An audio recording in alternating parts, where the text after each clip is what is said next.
Alright, let me just go ahead and say right at the very beginning of this video that this is the NPC version of Olga, and I'm going to be talking about her in this video so we have a general idea of what Olga might do. But keep in mind, they have changed what NPC servants have done in the past. I know it's not as big, but they changed what the NPC version of Merlin's NP actually did before they actually released him. I'm thinking maybe they'll drop Olga for New Year's, right? That might be something really hype that they can go ahead and release. And so if they actually do decide to drop her for New Year's or for anniversary, we'll have a much better idea of what she's actually capable of, or if we get like a proper servant version of her in the actual story, because right now, as far as I'm concerned, she's like a beast or something very, very strange, right?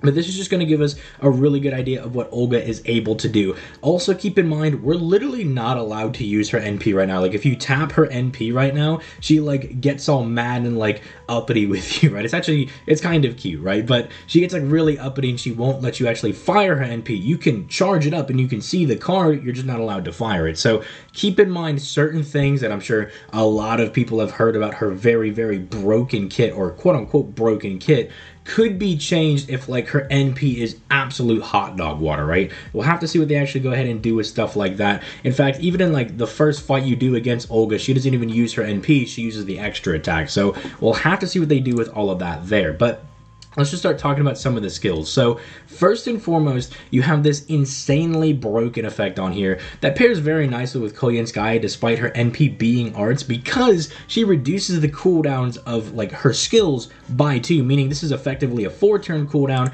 This is effectively a 4-turn cooldown. We'll talk about that in just a second, don't you worry. And this is basically a 2-turn cooldown if you time it correctly. So that's already broken in and of itself. But then she has this ability, it's kind of like the Ruler Artori effect, where Ruler Artori can tell somebody to butt out of the Brave Chain for a turn, except she does that for everybody aside from herself, and then she reshuffles the cards. I'm assuming, despite the fact that she's like pushing everybody out, the fact she has to like reshuffle the cards is something to do with like the programming, right? Like just in case it's like, oh, well, if we like pushed everybody out, but there was only like 2 Olga cards, that'd be like dead cards, so they have to like reshuffle or something.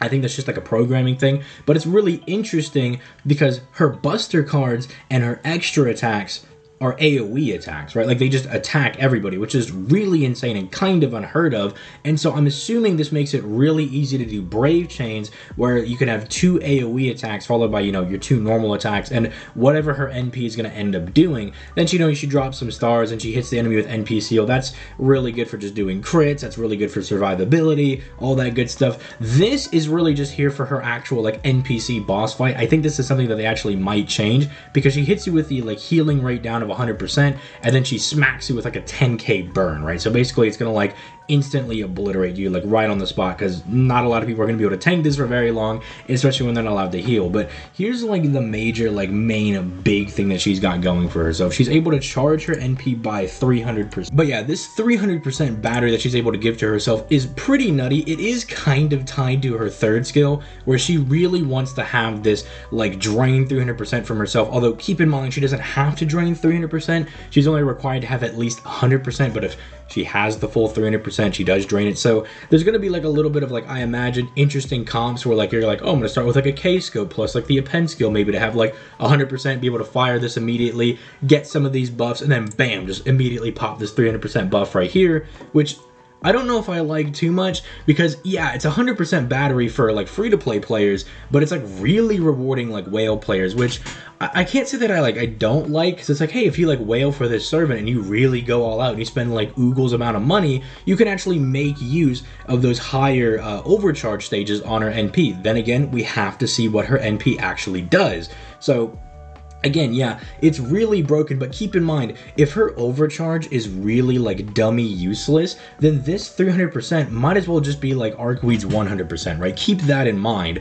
that unless the overcharge is like giving something substantial, like a damage mod, or refunding NP when she fires her NP, or even just straight up saying, one of my friends was saying, he's like, what if it just says that when you're at 500% NP and you fire her NP, you just insta-kill, like actually true insta-kill everybody on the board? It's like, it has to actually be worth it, right? You can't just be charging 300% but not actually getting anything out of the overcharge, because again, I know a lot of people are going to be like, whoa, 300%, But keep in mind, very dependent on what the overcharge and what the NP actually does, right? Because otherwise, it's just a really, really big number that doesn't matter. And again, for like most farming, a 50% or a 100% battery will do just fine. You usually don't need to go much higher than that because usually the overcharge isn't super important, especially when it comes to like farming or even for some like servants that are like boss killers, right? They might just have like, oh, I get like 20% quick on overcharge and now I'm going to get like 30% quick. But we'll have to see what they actually go ahead and give her and see if it's worth it. I also imagine something like this is going to change just a little bit because like something like this and this are clearly tailored more for like her boss fight, whereas like these are player servant things because the boss does not care to shuffle their cards, right? Like, it's just the boss. Like, why would the boss ever care, like, to shuffle their own cards again? Like, you know, it just doesn't make any sense. So, like, clearly there's some things that we're going to see carry over to some servant version that we get, but then we're going to see some things that are probably going to get cut. But speaking of things that I think are going to carry over, this idea of like, oh, you pay like 100% of her NP and then you're able to get these effects, I think this might carry over with a 300% battery. Something like that might still carry over because this is still like pretty decent. It kind of forces you to be smart about your NP, right? And kind of like be really tactical about how you're going to deploy all of that. Again, considering that she's an art servant, it might not matter too much that she's draining all of her NP if she's like a DPS servant. Like, let's say she's an A, well, we know she's an AoE. We know she's an arts AoE.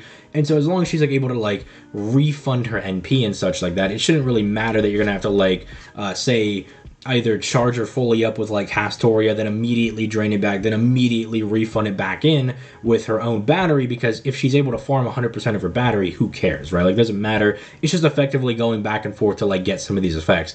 Although, strangely enough, despite her being an arts servant technically, because she's got the triple arts cards and the arts NP, she's giving the entire party a 20% buster buff, pierce invincibility for 3 turns, 30% crit damage, and 30% NP gain for 3 turns, which is really strange, right?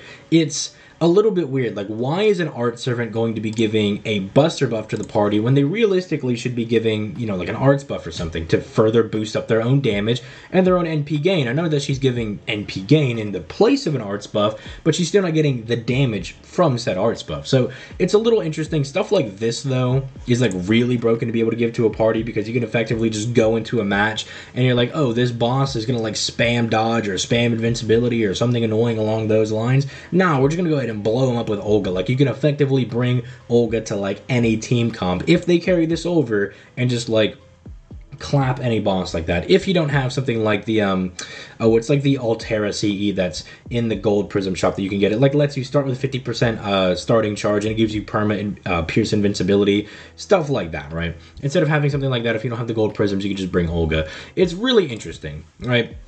Her passives are pretty good as well. I mean, they're fine, right? I say like pretty good, but like they're good. Like they're solid passives. They're nothing like super insane. Like, she's not like, I'm immune to all blah blah blah blahs or whatever, right? It's just, yeah, like extra bonus attack on her extra attack, and extra card on her, or extra damage on her buster, right? Because she does AoEs on those, right? Interesting stuff, but nothing like super nutty crazy. So I don't know. Let me know in the comments down below what you currently think of Olga. I'm really trying to tell people, do not get sucked into the 300% battery, because remember, like, the reason Arcweed is so good is that she's like a buster AoE, and she has 100% battery that makes buster farming so much easier for people, as it's kind of like alleviating the need for a lot of players that like need to use K-Scope or something, right? It's like really helping them out. 300% battery is almost overkill. While it is really good, it's really going to depend on what her overcharge is, right? If her overcharge is really good, then she's going to be dummy nutty. But if her overcharge is like, and then I heal myself 4,000 HP, it's like, well, unless you're specifically doing something when you heal, that's not really that impressive, right? And it might just be like really overcommitting into NP or something. But let me know your thoughts in the comments down below. Let me know what you guys think about Olga. Do you think she'll be coming out for New Year's, or do you think she'll be more of like an anniversary servant? Let me know all that good stuff in the comments down below, and I will catch you guys in the next video.